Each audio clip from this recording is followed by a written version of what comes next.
নমস্কার, আপনাদের সকলকে স্বাগত হাই নিউজ নেটওয়ার্কের মুখোমুখি অনুষ্ঠানে। আপনাদের সঙ্গে রয়েছে আমি শান্তম চক্রবর্তী। প্রত্যেক রোববার সন্ধ্যাবেলায় মুখোমুখি অনুষ্ঠান আসে সন্ধ্যে 7টার সময়, আর সেই অনুষ্ঠান আপনারা দেখেন হয়তো ডিজিটাল মাধ্যমেও দেখেন, ডিজিটাল মাধ্যমে এর পরেও থাকবে অবশ্যই এই অনুষ্ঠান। কিন্তু এই মুহূর্তে যে বিষয়টি নিয়ে আজকে কথা বলতে এসেছি সেই বিষয়টি অবশ্যই এই মুহূর্তের সবচেয়ে জ্বলন্ত বিষয়, জ্বলন্ত ইস্যু বলা যেতে পারে, যেটি হলো আরজিকর কাণ্ড। আরজিকর মেডিকেল কলেজ হাসপাতাল, আর সেই মেডিকেল কলেজ হাসপাতালে একজন কর্তব্যরত তরুণী চিকিৎসক, তার উপরে যে নারকীয় অত্যাচার হয়েছে, সেই নারকীয় অত্যাচারের জাস্টিস, বিচার চাইছেন এই মুহূর্তে গোটা রাজ্য তো বটেই, গোটা শহর তো বটেই, গোটা দেশ। দেশের বাইরেও কোথাও কোথাও বিক্ষোভ সংযুক্ত হচ্ছে, এবং সেখানে সেই বিক্ষোভ, সংগঠিত বিক্ষোভে সামিল হচ্ছেন মেয়েরাও যেমন তেমনি পুরুষরাও। কারণ তারা হয়তো কারোর ভাই, কারোর বাবা, কারোর পুত্র। সুতরাং মেয়েদের সম্মান রক্ষা, সেই বিষয়টা সামনে চলে আসছে। কিন্তু সত্যি সত্যি কি মেয়েরা এক্ষেত্রে তারা সুরক্ষিত নন? এই শহরে মেয়েরা সুরক্ষিত নন এমন একটা রবও উঠেছে। কিন্তু এমন ঘটনা সত্যি সত্যি নারকীয়, সত্যি সত্যি নৃশংস, সত্যি সত্যি নিন্দার কোনো ভাষা থাকার কথা নয়। কিন্তু তা সত্ত্বেও এই শহরেই রাত দখল করেন মেয়েরা, এই শহরেই বহু পরিবারকে রক্ষা করেন মেয়েরা, এই শহরেই গভীর রাতে মাথায় ফুলের ঝাঁকা কিংবা সবজির বস্তা নিয়ে মেয়েরা চলে আসেন গ্রাম থেকে শহরে। এই শহরেই রাত বিরেতে মেয়েরা কাজ সেরে বাড়ি ফেরেন। সুতরাং মেয়েদের সম্মান আছে আমাদের কাছে, কিন্তু কোথাও কোথাও মেয়েদের সম্মান ভুলুণ্ঠিত হয়, আর তখনই প্রতিবাদ গর্জে ওঠে। আজকের মুখোমুখিতে একটু অন্যরকম। আজকের মুখোমুখি, এই মুখোমুখিতে একটুখানি দেখবার চেষ্টা করব, বুঝবার চেষ্টা করব একজন প্রাক্তন পুলিশ কর্তা, তাঁর চোখে ঠিক কেমনভাবে তিনি এই ঘটনাকে ব্যাখ্যা করছেন। তদন্ত যে পথে চলেছে সেই তদন্তে কি কি খুলাসা হতে পারে, কি কি বিষয় সামনে আসতে পারে। একজন মনস্তত্ত্ববিদ, তাঁর কাছ থেকেও বোঝবার চেষ্টা করব ঠিক কোন মানসিক বৈক্লব্যের কারণে, ঠিক কোন বিকৃত মানসিকতার কারণে এমন ঘটনা ঘটে যায় বারংবার এই দেশের বুকে, এই পৃথিবীর বুকে। আমরা একদম শুরুতেই যোগাযোগ করব প্রাক্তন পুলিশ কর্তা, কলকাতা পুলিশের ডেপুটি কমিশনার, প্রাক্তন ডেপুটি কমিশনার সত্যজিৎ বন্দ্যোপাধ্যায়ের সঙ্গে। তাঁর কাছ থেকে বুঝবার চেষ্টা করবো এই মুহূর্তে পুলিশের হাতে শুধুমাত্র হাসপাতালে যে ভাঙচুরের ঘটনা ঘটেছিল সেই বিষয়টির তদন্ত রয়েছে, আর অন্যদিকে সিবিআই গোটা ঘটনার তদন্ত করছে। যে ঘটনা ঘটে গিয়েছে 13-14 দিন হয়ে গিয়েছে, প্রায় 2 সপ্তাহ হতে চলেছে। তারা তদন্ত করে এখনো পর্যন্ত কাউকে গ্রেফতার করতে পারেননি, কিন্তু পলিগ্রাফ টেস্ট হতে চলেছে 7 জনের। সেই 7 জনের পলিগ্রাফ টেস্টের পর ঠিক কোন তথ্য বেরিয়ে আসে, পরবর্তীতে ঠিক কি কি তথ্য বেরিয়ে আসে, সেপ্টেম্বরের প্রথম সপ্তাহেই ফের তৃতীয়বার শুনানি রয়েছে শীর্ষ আদালতে, সেখানে কি কি তথ্য দেন সিবিআই এর আধিকারিকরা, সেদিকেও আমাদের অবশ্যই নজর থাকবে। কিন্তু এই মুহূর্তে যোগাযোগ করতে পেরেছি টেলিফোনে সত্যজিৎ বন্দ্যোপাধ্যায়ের সঙ্গে, কলকাতা পুলিশের প্রাক্তন ডেপুটি কমিশনার। দাদা, যে বিষয়টা এই মুহূর্তে সবচাইতে বড় বলা যেতে পারে বিতর্কের বিষয়, এবং সেই সঙ্গে সঙ্গে একদিকে যেমন তদন্ত চলছে, সিবিআই এর তদন্ত চলছে, একদিকে গোটা অভয়া কাণ্ডটা নিয়ে, অভয়া, নির্ভয়া বা তিলোত্তমা, যে নামই ডাকা হোক, আরজি করের সেই তরুণী চিকিৎসক যাকে ধর্ষণ করে খুন করা হয়েছে, এই ঘটনাটাই বিতর্কের জায়গাটা যেখানে রয়েছে সেটা হচ্ছে গতকাল আমরা দেখলাম যে সুপ্রিম কোর্টে যেখানে দ্বিতীয় দফার শুনানি, সেখানে বেশ কয়েকবার যে বিষয়টা উঠে এসেছে সেটা হচ্ছে যে ঠিক কখন পুলিশ এফআইআর করেছিল, ঠিক কখন সেটাকে একটি আনন্যাচারাল ডেথ বলা হয়েছিল, এই বিষয়গুলো উঠে এসেছে। এই বিতর্কের জায়গাটা কি ওঠা খুব সহজ বা স্বাভাবিকভাবে নিচ্ছেন একজন প্রাক্তন পুলিশ কর্তা হিসেবে? না না, অ্যাকচুয়ালি যখন আপনাদের কর্তৃপক্ষ পুলিশকে লিখিতভাবে জানাবে, তখনই তো পুলিশ কেসটা রেকর্ড করবে। ঠিক। পুলিশ একজনকে তো, আপনার যদি ল্যাপটপটা চুরি হয় তাহলে ল্যাপটপটা চুরির জন্য আপনাকে পুলিশের কাছে একটা লিখিত কমপ্লেন করতে হবে কিংবা করতে হবে, তাহলে সেইখানে ল্যাপটপটা তখন ল্যাপটপ চুরির কেস রেকর্ড করা হবে। এখন যিনি ওখানে প্রিন্সিপাল ছিলেন, সুপার ছিলেন, একগাদা চিকিৎসক ছিলেন, তারা এটা যদি সকালবেলা ওনারা যদি বলতেন যে ইনি উনি ডেট আছেন এবং আপনাদের এই হচ্ছে আপনার আমাদের বক্তব্য, আপনারা এফআইআর করুন, তারা কোনো সময় লিখিতভাবে সবাই এড়িয়ে যাচ্ছে, ম্যাটারটা সবাই এড়িয়ে যাচ্ছে। কিন্তু যখন থানায় গিয়ে করেছে তখন সেটা রাত্রে হয়ে গেছে। এইটাই সুপ্রিম কোর্ট ধরেছে যে মৃত্যু হলো, কালবারে ডেড বডি দেখলেন, তাহলে রাত্রিবেলা কেন রেকর্ডটা হলো? তার কারণটা হচ্ছে এইটা পুলিশ ব্যাখ্যা দিয়েছে, কিন্তু এই ব্যাখ্যাতে সুপ্রিম কোর্ট সন্তুষ্ট হয়নি এবং আমি ব্যক্তিগতভাবে সন্তুষ্ট নই এই কারণে যে রাজ্যে করে একজন দুজন রেজিস্টার্ড ডাক্তার ছিল না, প্রচুর ডাক্তার ছিল এবং তাদের হাই র্যাঙ্কিং ছিল।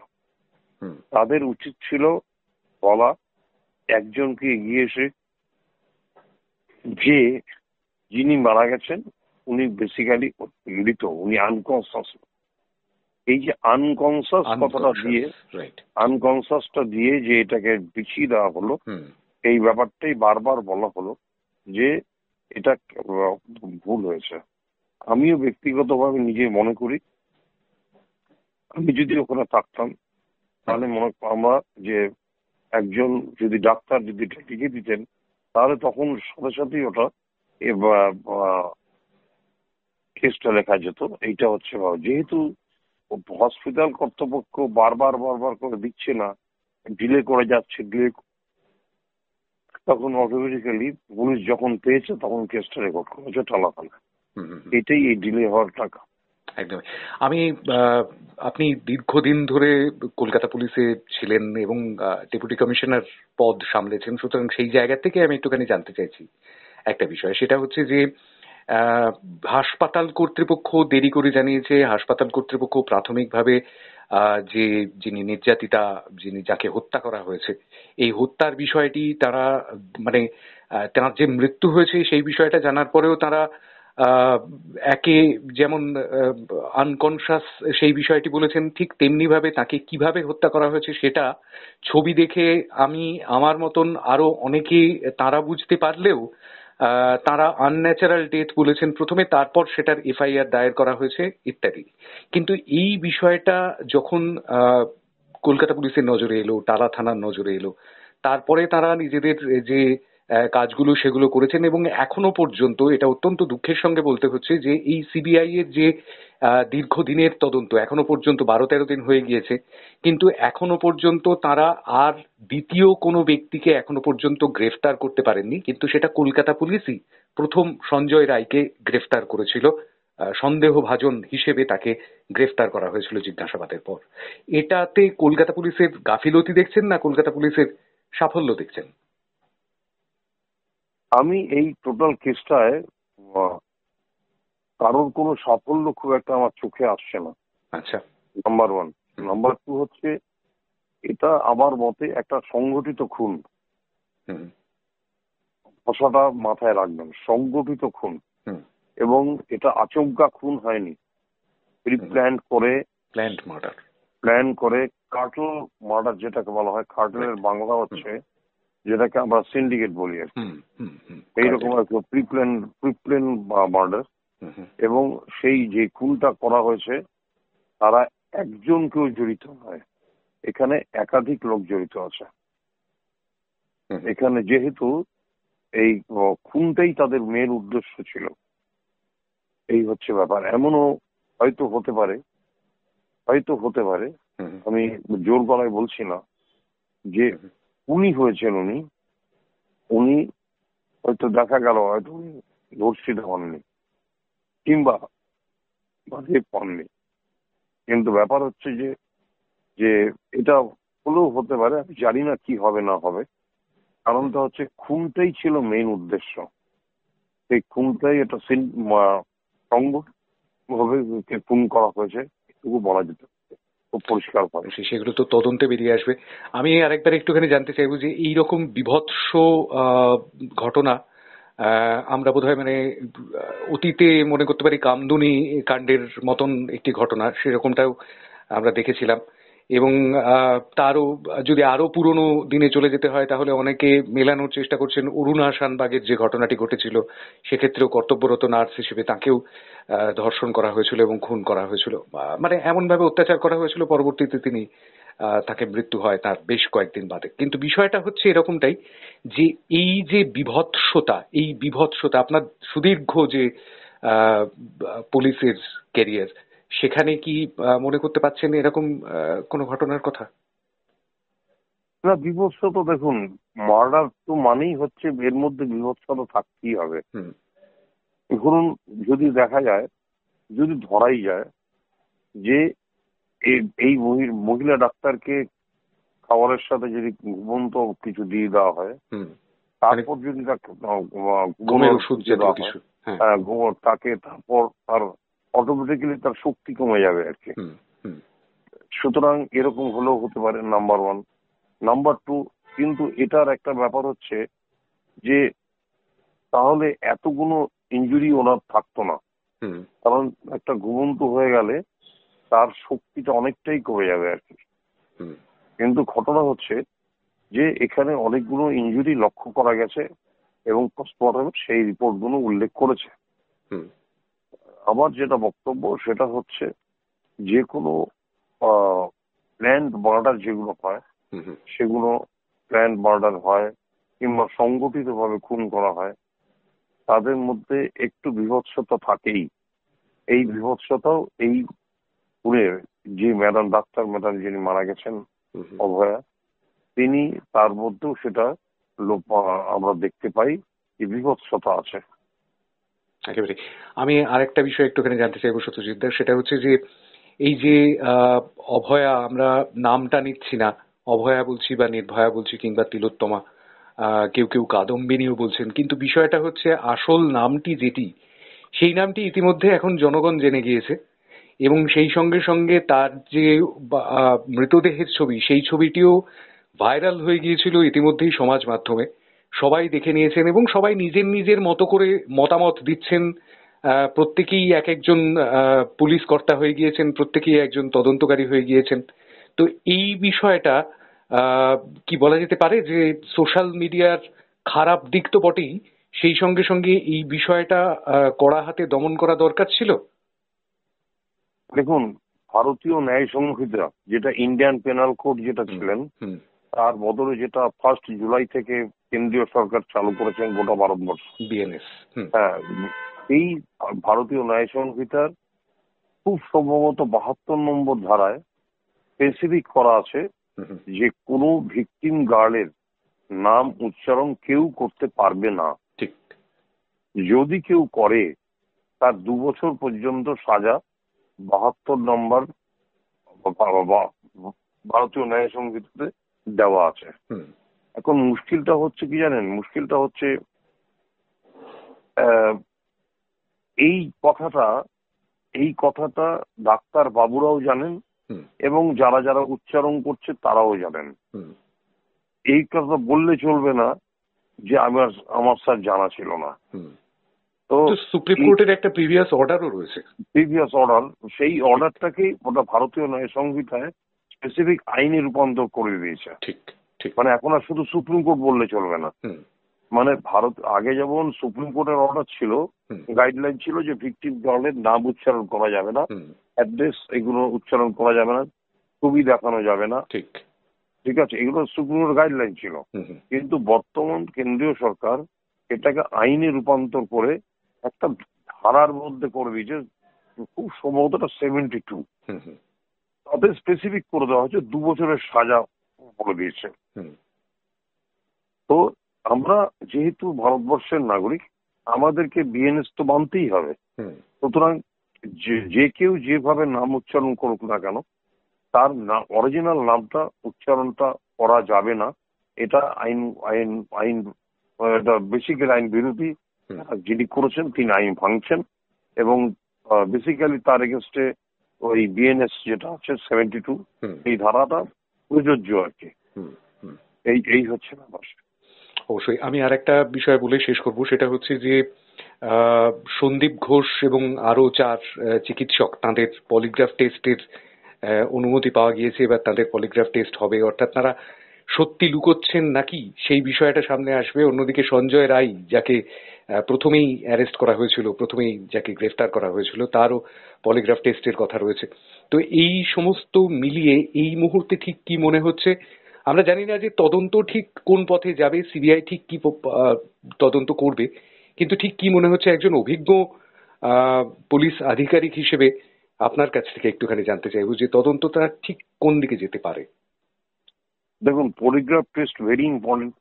ঠিক। কারণ জায়গাটাকে মানে অল্টার্ড করা হয়েছে। সিবিআই বলছে যে মৃতদেহর জায়গাটা যেখানে একে মারা হয়েছে সেই জায়গাটা অল্টার্ড করা হয়েছে, অর্থাৎ করানো হয়েছে।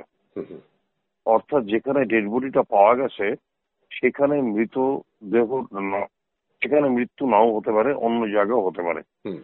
এই ভাষাটা তারা জানাচ্ছে সুপ্রিম কোর্টকে, অল্টার্ড। এবং সবচেয়ে বড় কথা হচ্ছে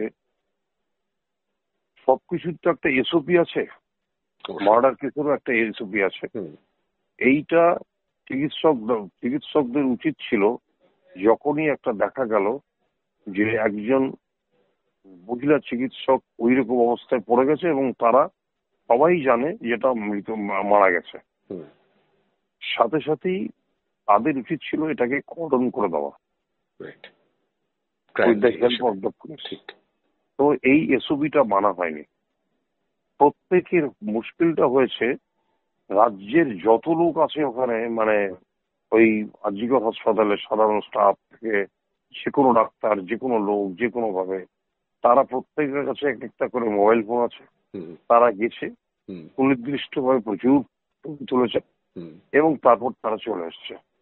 ফলে হচ্ছে কি, এখানে যে যারা মিসক্রিয়েন্ট ছিল, মিসক্রিয়েন্টের যে পায়ের ছাপ, হাতের ছাপ সেখানে অগণিত হয়ে গেছে। এটা যদি কর্ডন করে দেওয়া হতো দেখার পরেই যদি তাদেরকে তালাবন্ধ করে দেওয়া যেত, তাহলে হতো কি, যখন কলকাতা পুলিশের ফরেন্সিক টিম গেছিল তখন তারা কিন্তু সুনির্দিষ্টভাবে হাতের ছাপ, পায়ের ছাপ প্রত্যেকটা জিনিসকে ওরা ভালো করে পেত। কিন্তু সেটা তো আমাদের স্বাস্থ্য দপ্তরের যারা উচ্চপদস্থ ডাক্তাররা যারা আর্জি করেছিলেন তারা তো ওটাকে কর্ডন করেননি। সুতরাং হয়েছে কি, অনেক পায়ের ছাপ, হাতের ছাপ ওখানে দেখা যাচ্ছে। এটা হলে অনেকটা সিবিআইয়ের পক্ষে সুবিধা হতো যে এইটা কার, যে এই যে লোকটা এসছে লোকটার হাইট কত, হাতের ছাপ তো জানেন তো গোটা পৃথিবীতে কারোর হাতের ছাপের সাথে কারোর হাতের ছাপ মিলবে না আর কি। তো সেইগুলো প্রত্যেকটা জিনিসকে আরো পাওয়া যেত। এই জন্যই সিবিআই বারবার বলছে যে বেসিক্যালি এটাকে ঘেটে দেওয়া হয়েছে আর কি। অর্থাৎ যেন প্রমাণটা, যতগুলো প্রমাণ আততেই আমরা পাই, মানে এসওপি যেটাকে বলা হয়, এই প্রমাণটা কিন্তু বেসিক্যালি সিবিআই খুব একটা পাচ্ছে না। আর পলিগ্রাফ টেস্টের মাধ্যমে এই জন্যই হচ্ছে, কারণটা হচ্ছে যে এই যে সংগঠিত অপরাধ কে কে করতে পারে। ধরুন একটা লোককে যদি মারা হয়, সেই মারাতে দেখতে হবে যে হোয়াট ইজ দ্য মোটিভ, খুনের মোটিভ কি, কেন তাকে খুন করতে হবে। একটা লোককে তো খুন করা একটা কোনো মোটিভ থাকতে হবে যে এই জন্য ওকে আমরা খুন করলাম।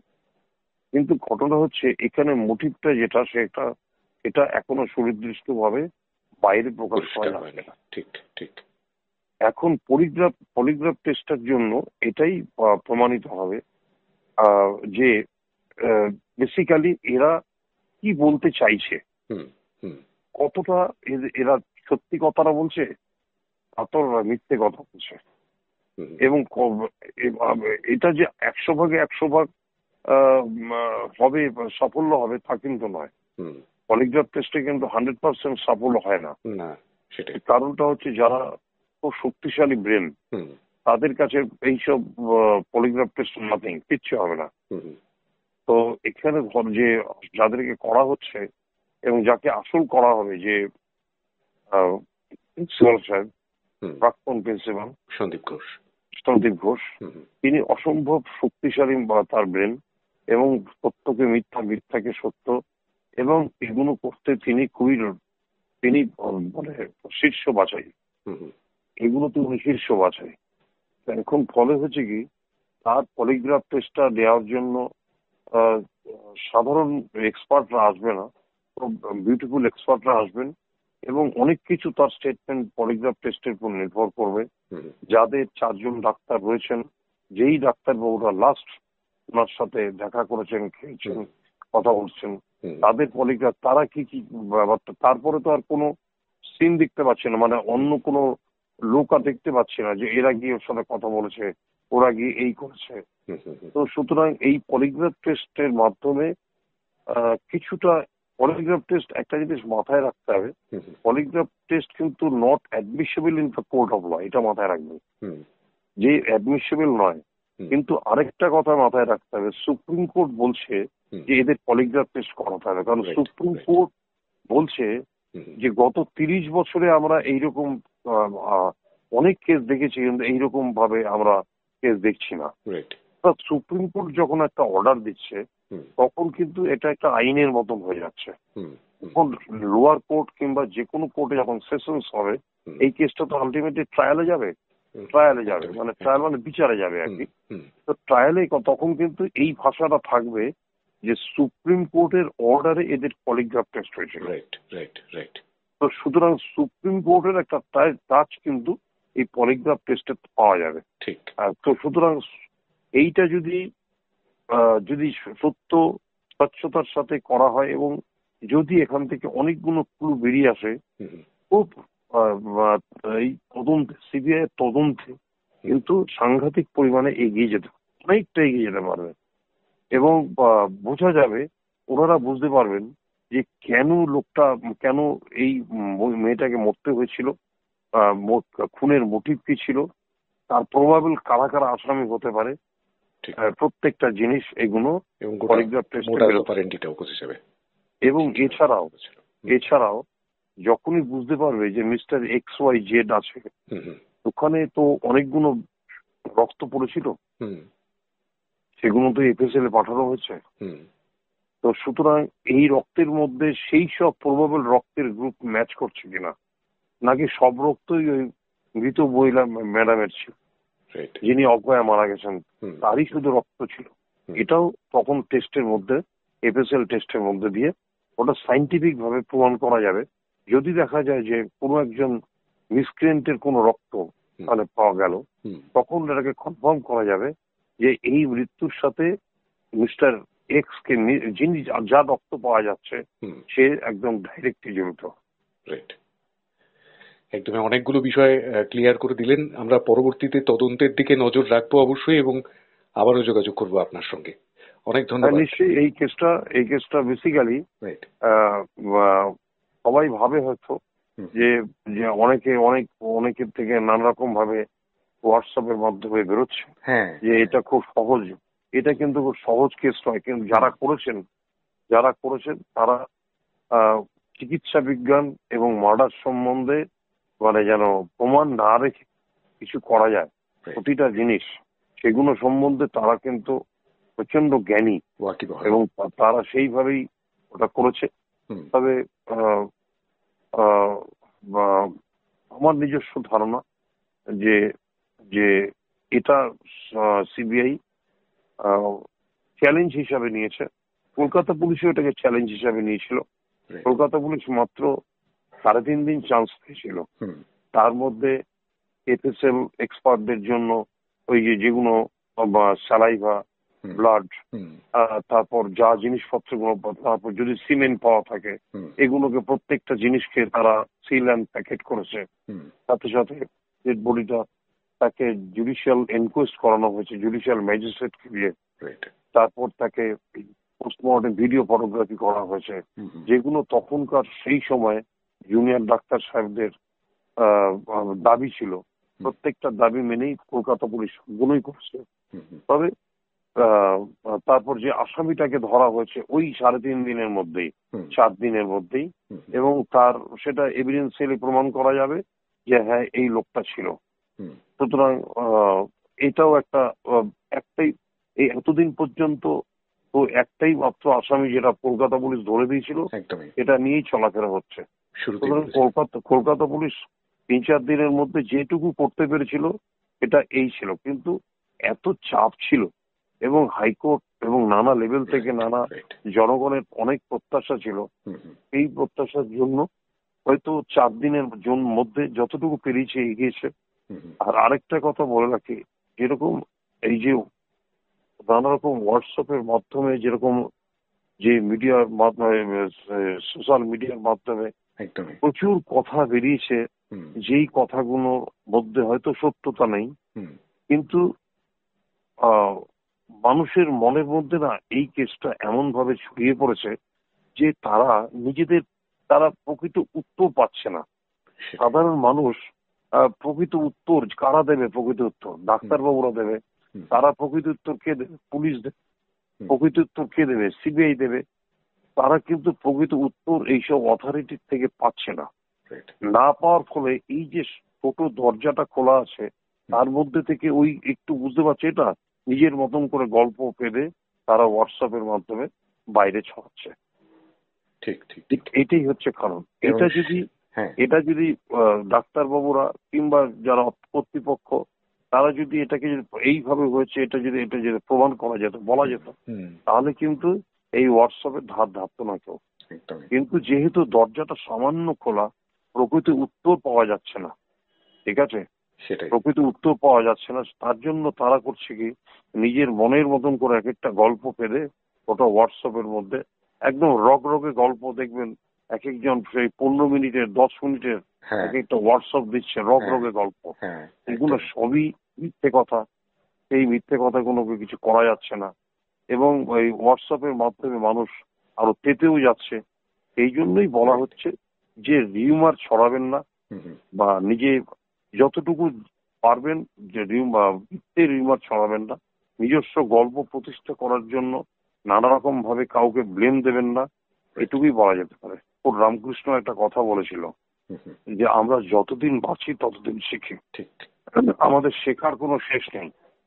এই ঘটনার পরে কলকাতা পুলিশের ট্রাফিক ডিপার্টমেন্ট থেকে ডিসি ট্রাফিকের নেতৃত্বে হুম অলরেডি যে সুপ্রিম কোর্টের গাইডলাইন আছে, হুম হুম যে একটা গাড়ির মধ্যেও যেন কোনো মহিলা অত্যাচারিত না হন, হুম হুম, একটা গাড়ির মধ্যেও যেন তাকে খুন করা না হয়, তার উপরে কোনো রাইট পাশবিক অত্যাচার না হয়, রাইট।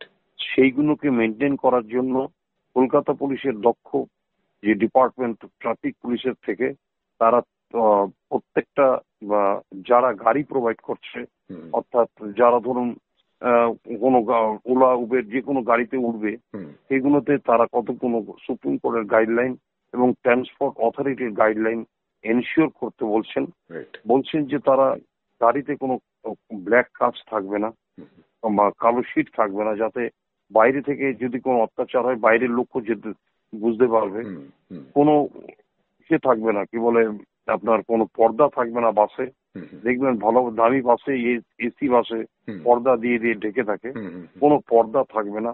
হুম, এবং প্রত্যেকটা ড্রাইভার যারা থাকবেন এবং খালাসি থাকবেন, তাদের প্রত্যেকের ছবি, ফোন নাম্বার বাসের মধ্যে ঝোলাতে হবে। রাইট। এই যে শাটল বাসগুলো যাচ্ছে, হুম এই বাসগুলোতে অনেক সময় কর্মরতা মহিলারা হয়তো টালিগঞ্জ থেকে নিউ টাউন যাচ্ছেন, হুম টালিগঞ্জ থেকে সেললেগে যাচ্ছেন, সেক্রেটারি যাচ্ছেন, হুম তারা যেন ওই ওই ওই খালাসি কিংবা ড্রাইভারদের প্রত্যেকটা ছবি এবং ফোন নাম্বার গুলো পাওয়া যায়, রাইট। এবং প্রতিটা গাড়ির কোথায় যাচ্ছে না যাচ্ছে হুম, সেগুলোর জিপিএস লোকেশন GPS ঠিক করতে tracking, বলা হয়েছে। ঠিক ঠিক। জিপিএস ট্র্যাকিং করা যাবে। হুম তারপরে আরেকটা বড় ব্যাপার হচ্ছে যে এদের পিওসি লাগবে, এবার পুলিশ ক্লিয়ারেন্স সার্টিফিকেট, রাইট।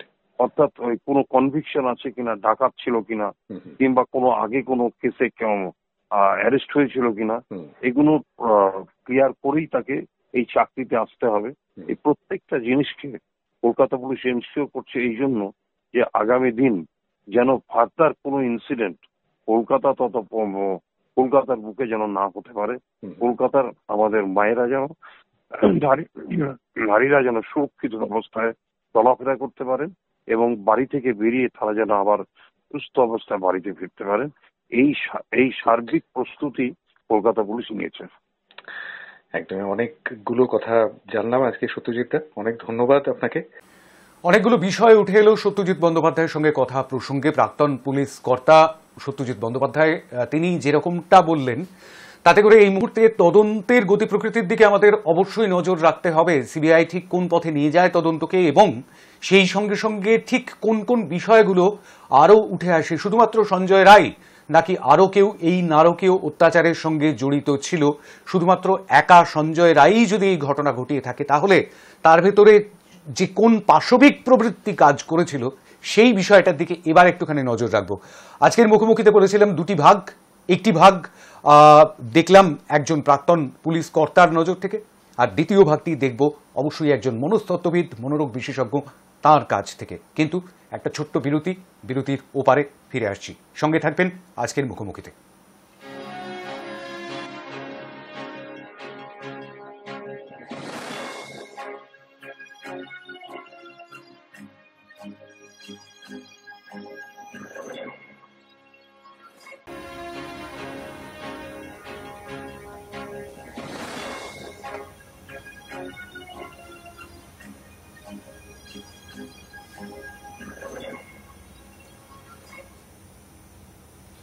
ফিরে এলাম বিরতির পর, আর বিরতির পর ফিরে এসে মুখোমুখি অনুষ্ঠানের দ্বিতীয় পর্বে আমরা প্রবেশ করব। আর সেই দ্বিতীয় পর্বে অবশ্যই একটুখানি বোঝবার চেষ্টা করব আরজিকর কাণ্ড, যে কাণ্ড নিয়ে ইতিমধ্যেই যথেষ্ট বিতর্ক এবং যথেষ্ট জল ঘোলা হয়েছে। একদিকে যেমন রাজনীতির পারদ প্রতি মুহূর্তে চড়ছে, ঠিক তেমনি ভাবে কিন্তু অবশ্যই এই মুহূর্তে বারবার তদন্তের দিকে, তদন্তের গতি প্রকৃতি ঠিক কোন দিকে এগোচ্ছে সেই দিকে সাধারণ মানুষ নজর দেওয়ার চেষ্টা করছেন। সাধারণ মানুষের ভেতরে একটা কৌতূহল অবশ্যই রয়েছে, কারণ এই যে ঘটনাটি ঘটে গিয়েছে সেটি যেমন একদিকে নৃশংস নারকীয়, ঠিক তেমনি ভাবে এর পিছনে আরো কারা রয়েছে, এটা একটা বড়সড় চক্র, এরকম কিছু অভিযোগ উঠে আসছিল। কিন্তু সত্যি সত্যি তেমনটাই, সেটা তো তদন্ত করবে। কিন্তু আমরা একটুখানি বোঝবার চেষ্টা করব এই পর্বে যে যে মানুষটিকে এখনো পর্যন্ত গ্রেফতার করা গেছে, পলিগ্রাফ টেস্ট হবে পরবর্তীতে, সেরকমটাই এখনো পর্যন্ত জানা যাচ্ছে।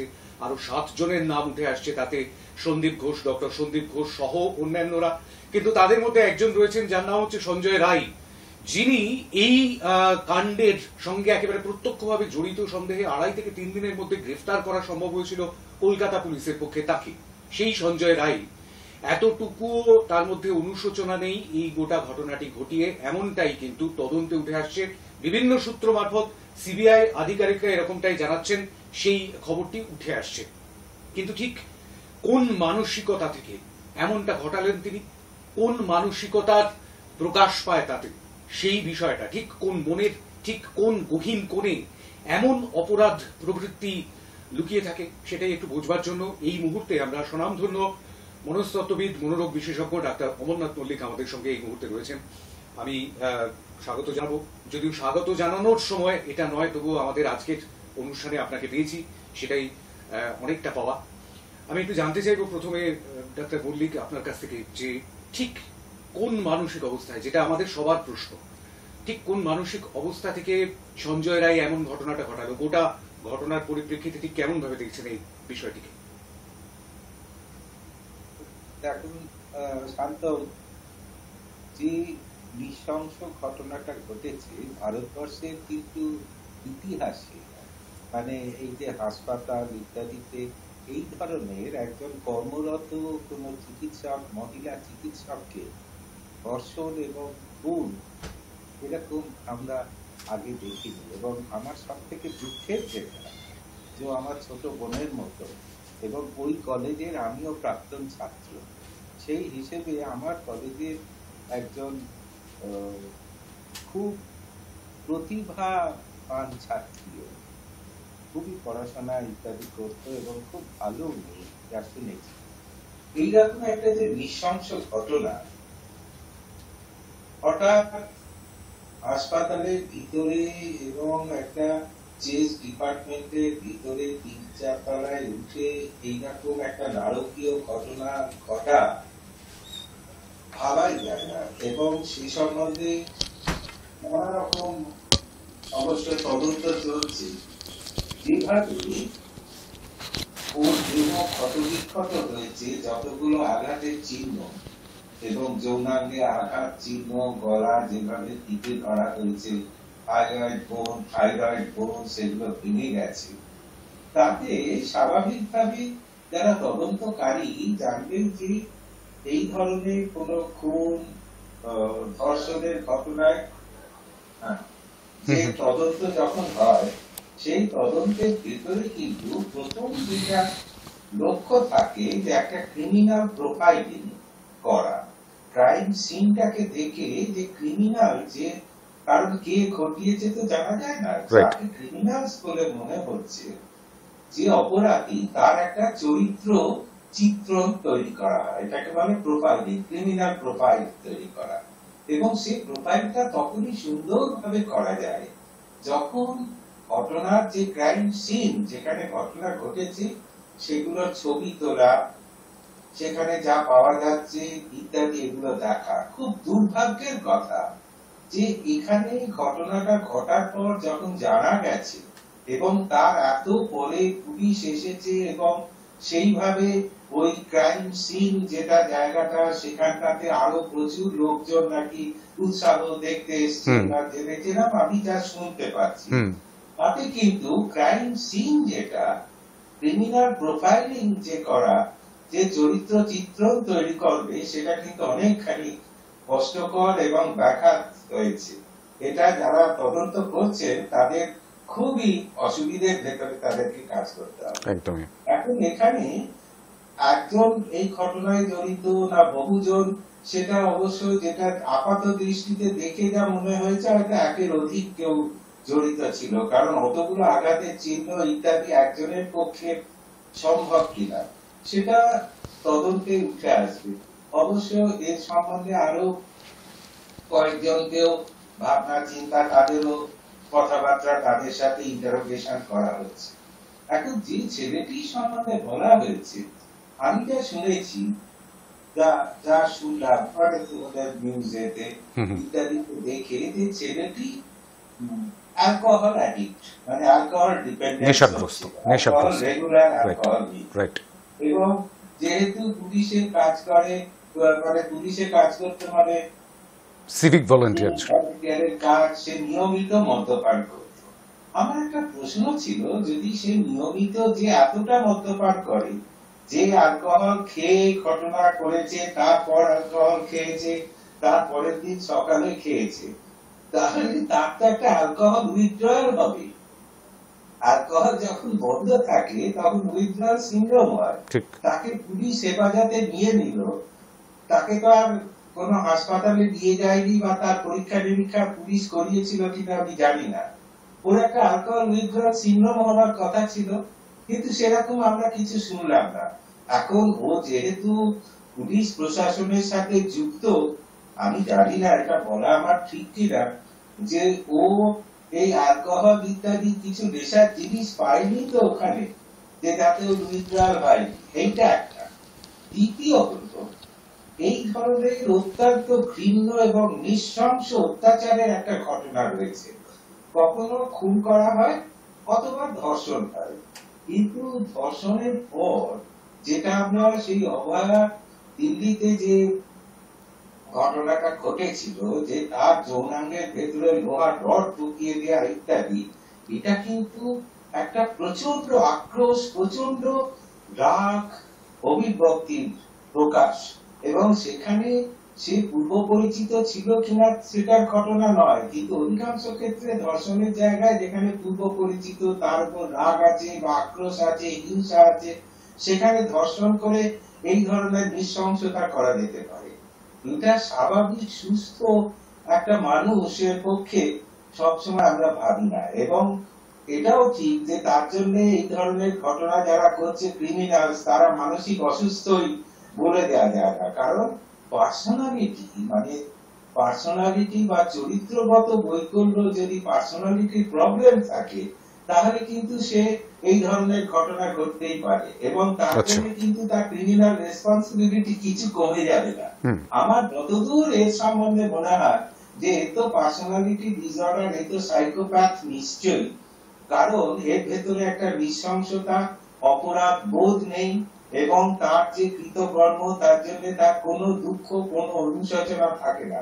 যাদের বর্ডারলাইন পার্সোনালিটি থাকে অথবা অ্যান্টি সোশ্যাল পার্সোনালিটি থাকে তাদের ভেতরে কিন্তু সমাজের নিয়ম বহির্ভূত কাজকর্ম যেগুলো সমাজেতে স্বীকৃত নয়, যেখানে সমাজে শ্রদ্ধা থাকবে, মানুষের প্রতি ভালোবাসা থাকবে, সেই জায়গার তারা কোনো রকম পরোয়া করে না এবং তারা তাদের যে চরিত্রের যে ইচ্ছেটা হলো, এই মাত্র যে ইচ্ছেটা এলো সেইটা নিবৃত্ত করার জন্য তারা যে কোনো ধরনের কাজ করে থাকে।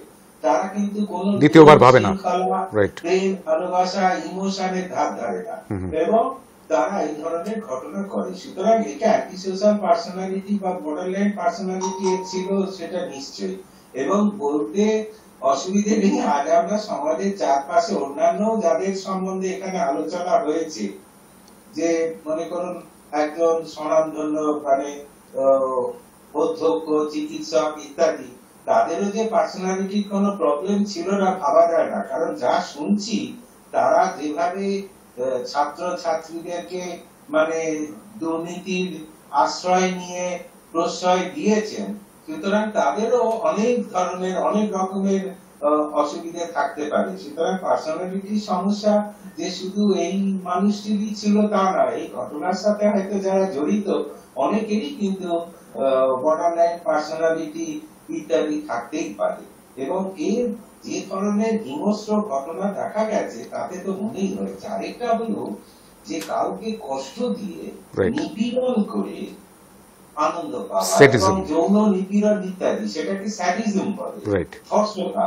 এখন এই ধর্ষক কথাটা কিন্তু ধর্ষকামের সাথে অনেকটা অঙ্গাঙ্গি ভাবে জড়িত এবং এর এই যে ধর্ষক প্রবৃত্তি, এই ধর্ষকাম কিন্তু এই নৃশংস ভাবে অত্যাচার করে শারীরিক এবং মানসিক নির্যাতন করে এর কিন্তু একটা আনন্দ পাওয়ার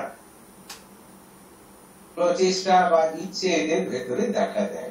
সুতরাং এই স্যাডিস্ট এটাও বলা যায়, এই যেমন রেপিস্ট তেমনি কিন্তু স্যাডিস্ট, এবং এরাই কিন্তু সুযোগ পেলে অনেক সময় এই ক্রাইম পরপর করে দেয়। যে সিরিয়াল কিলার্স দেখা যায় তারা একটা সময় মাঝখানে ভালো থাকে, তারপরে আবার এই ধরনের ক্রাইমস করে যেতে পারে।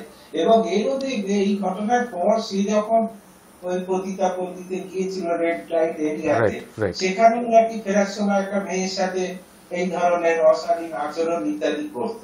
সুতরাং এর চরিত্রের জায়গায় একে এর যে সেক্সুয়াল একটা প্রবলেম রয়েছে প্যারাফিলিক এজে, সেটা কিন্তু বোঝাই যায়। একদমই।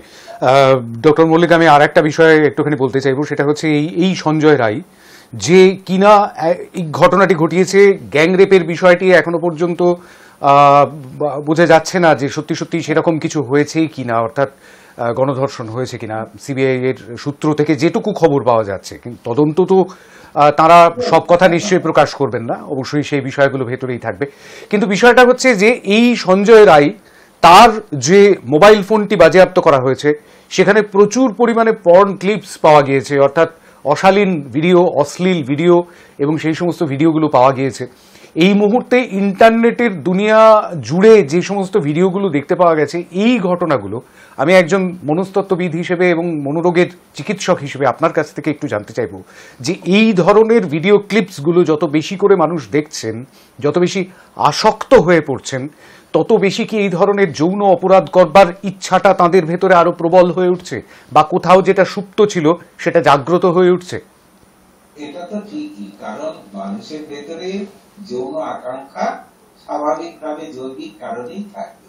কিন্তু আমরা যেটা বলি যে মনস্তত্ত্বের দিক দিয়ে যে সুপার ইগো থাকে, সুপার ইগো মানে অধিষ্ঠাতা, আমাদের নিয়ম শৃঙ্খলা, চরিত্রগত গুণ, বাবা মার শিক্ষা, সমাজের শিক্ষা, এই দিয়ে কিন্তু আমাদের সেই যৌন আকাঙ্ক্ষা বা যৌন ইচ্ছাটা একটা সুনিয়ন্ত্রিত থাকে। কিন্তু এটা ঠিক যে অনেক সময় নিয়ন্ত্রণের বাইরে যে চলে যায়, তার জন্য কিন্তু প্রভোকেশন একটা জায়গা থাকে। এবং যেটা বলছে যে ইন্টারনেট অ্যাডিকশন, যেটা পর্নোগ্রাফি, এটা কিন্তু খুব দেখা যাচ্ছে কম বয়সী ছেলে মেয়ে সবাইকার ভেতর। আরেকটাও এই যে ভীষণ উত্তেজক মারামারি, যৌন নির্যাতন, রেপ ইত্যাদি সিনেমাতেও যে দেখা যাচ্ছে, এটারও কিন্তু একটা প্রভাব কিন্তু জনমানুষে পড়ছে, কম বয়সী ছেলে মেয়ে তাদের ক্ষেত্রে। সুতরাং এটার ব্যাপারে কিন্তু আমাদের সমাজের যারা সুধীজন, যে বাবা মা, তাদেরও একটা ভূমিকা থেকে যায়। আর আরেকটা কথা এই প্রসঙ্গেই বলি যে পর্নোগ্রাফি ইত্যাদি থাকতে পারে, কিন্তু পর্নোগ্রাফিতে এর অ্যাডিকশন হয়তো ছিল আগে, এবং সেটা ওর মানে বিকৃত কাম, এই জন্যই বলা হয়েছে, ওকে বিকৃত কামই যে বলা হচ্ছে, যে ওর এই পর্নোগ্রাফিতে এত অ্যাডিকশন, এবং সে এই যৌন কাজ করার জন্য সে নিজেকে সংবরণ করতে পারতো না। এটা একটা দিক যেমন আছে, আরেকটা কথাও যে এটা সুস্থভাবে আমাদের স্বাভাবিকভাবেই মনে হচ্ছে যে সমাজে কি এই ধরনের এই যে মেয়েদের প্রতি অত্যাচার, নারীদের অসম্মান করা, যৌন নির্যাতন, অশ্লীল কথাবার্তা, এগুলো কি একটু বেশি বেড়ে যাচ্ছে? আগেও ছিল, কিন্তু এখন যেন একটু বেশি পরিমাণে হয়তো এটা আমরা দেখতে পাচ্ছি। এর একটা কারণও আছে যে এখন মহিলারা কিন্তু পুরুষদের সমানই সমস্ত কাজ করবে, এবং অনেক জায়গায় অনেক বেশি। তারা ঘরের বাইরে তাদের বেরিয়ে আসতে হচ্ছে, কর্মক্ষেত্রে ওই জন্য যৌন নিপীড়ন ইত্যাদি এগুলোর একটা জায়গা নতুন করে হয়েছে, কারণ তারা অনেক জায়গাতে অনেক কর্মক্ষেত্র তাদের যুক্ত হতে হচ্ছে। আরেকটা কথা কিন্তু এই ব্যাপারে যেটা, যে বাবা মা অভিভাবকদের বুঝতে হবে, ছোট থেকেই একটা শিশু, একটা পুরুষ শিশু, ছেলে, সে যদি তার বাড়িতে মহিলাদেরকে সম্মান করতে না দেখে, অসম্মান করতে দেখে, অথবা পুরুষতান্ত্রিক ভাবনা চিন্তা, ছেলে একটা ভুল করলো, মা তাকে বকলেন না, বারণ করলেন না, দাঁড়াও বাবা এলে বলে দেবো, বাবা তোমাকে শাসন করবে, তখনই তার ধারণা হয়ে যায় যে পুরুষতান্ত্রিক সমাজ, পুরুষরাই শাসন করা বা সবকিছু করবে, এরা ডিসিপ্লিন, খালি তাদের কোনো যেন অধিকার নেই। এইখানে কিন্তু মায়েদেরও এইভাবে ছেলেদের শেখাতে হবে, বা বাড়ির যারা পুরুষ বা অন্যান্যদের, যে মহিলাদেরকে সম্মান করা, শ্রদ্ধা করা, ভালোবাসা, এই জায়গাটা, এই যে কোমল প্রবৃত্তি আমাদের হৃদয়ের যে থাকে, যে প্রেম, ভালোবাসা, প্রীতি, এগুলো কিন্তু ছোট বয়স থেকে যদি ছেলেদের ভেতরে শুরু হয়, থাকতে শুরু করে, তাহলে কিন্তু একটা পুরুষ এবং নারীর এই যে বিদ্বেষী মনোভাব, এই যে আগ্রাসন, এই যে অত্যাচারের যে প্রবণতা, এই যে স্যাডিস্টিক অ্যাটিটিউড ইত্যাদি যেগুলো বলা হচ্ছে, এগুলো অনেকটা নিয়ন্ত্রিত হতে পারে। অবশ্যই। আসলে বিষয়টা হচ্ছে যে আমরা মনে করি এরকমটাই, যে আমরা একটা খুব সুন্দর সমাজের মধ্যে রয়েছি, কিন্তু সেই সমাজের মধ্যেও কোথাও কোথাও যে খুঁত রয়েছে আমাদের বেঁচে থাকার ভেতরে, কিংবা আমাদের শিক্ষার ভেতরেও যে কোথাও কোথাও খুঁত রয়েছে, সেগুলোই বোধহয় আপনারা ধরে দেন।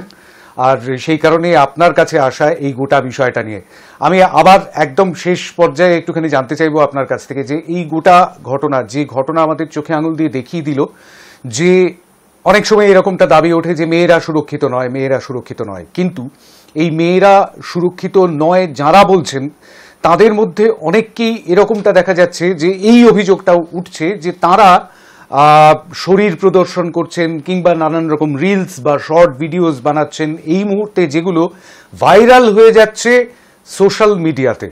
এই অভিযোগটাও তোলা হচ্ছে যে সোশ্যাল মিডিয়ায় যারা ভাইরাল হচ্ছেন তারাও কিভাবে বলেন যে নারীরা সুরক্ষিত নয়। এই বিষয়টা কি বলবেন? দেখুন, সমাজ মাধ্যমের ভেতরে অনেক কিছু প্রচার থাকবে, কিছু প্রচারের মধ্যে অপপ্রচারও থাকতে পারে। এখন এই যে নারী শরীর প্রদর্শন ইত্যাদি বলা হয়, এটাতে তো একটি মেয়ে সে কিভাবে জামা কাপড় পরবে বা তার পোশাক পরিচ্ছদ কিরম হবে, সেই পুরো স্বাধীনতা কেড়ে নেওয়া যায় না, তার একটা স্বাধীনতা থাকে। এবং মেয়েদেরও সেটা বুঝতেই পারে, যারা শিক্ষিত বা রুচিশীল, একটা এর জন্যই কিন্তু আমাদের রুচি, সংস্কৃতি, এই কথাগুলো এসছে। একটা মেয়ে ভালোভাবেই জানে যে তার চামড়াটা তার কিন্তু চরিত্রের বা তার সৌন্দর্যের প্রতীক নয়, তার ভেতরটা, তার ভেতরের যে কথাবার্তা, সেটাই কিন্তু চরিত্রটাকে অন্যের কাছে পরিস্ফুটিত করে। সুতরাং এটা আমাদের এই যেটা বললাম যে ছোট থেকেই কিন্তু আমরা যে ছেলে মেয়েদের বড় করছি তাদের এটাই বুঝতে হবে, এবং একটা মেয়ে যখন বুঝবে যে কোন বিশেষ কারণে সে একটা সিনেমার কিছু করছে অথবা কোন পণ্য বিক্রির জন্য, সেই জায়গাটা আলাদা, আমি কমার্শিয়াল জায়গায় বলছি না, কিন্তু Right. এমনিতে তুমি যেটা বলছো যে সময় মানে চারপাশের পরিবেশ বা দৈনন্দিন জীবনে শুধু শরীর সর্বস্ব হওয়া বা শরীর প্রদর্শন করলেই যে তার প্রতি আকর্ষণ হয়, সেটা কিন্তু ঠিক নয়। সে যখন বুঝতে পারবে যে তার আচার ব্যবহার কথাবার্তা সেটাই মাধুর্য, সেটাই মনকে জয় করে, সেটাই অন্যকে আকর্ষণ করে, তখন কিন্তু এই শরীরের প্রদর্শন বা শুধু চামড়া স্কিনটা কিন্তু তখন বড় হবে না। রূপটা আসলে স্কিন ডিপ। বেশি ঠিক হবে ঠিক নিজের হৃদয় বৃদ্ধির জায়গা। একদমই। আর রূপটা আসলে স্কিন ডিপ, ছোটবেলার থেকে মনে করে মানে শুনে আসছি বড়দের কাছে। সেই ক্ষেত্রে বোধহয় আমাদের দৃষ্টিভঙ্গির বদলটা দরকার, আর সেই দৃষ্টিভঙ্গির বদলের কথাই বলছিলেন ডাক্তার অমরনাথ মল্লিক। অনেক ধন্যবাদ ডাক্তার মল্লিক আমাদের সময় দেওয়ার জন্য আজকের মুখোমুখি অনুষ্ঠানে। অনেক ধন্যবাদ। ধন্যবাদ। আসলে হ্যাঁ, খুব সত্যি কথা, এই দৃষ্টিভঙ্গির বদলটা বোধহয় দরকার।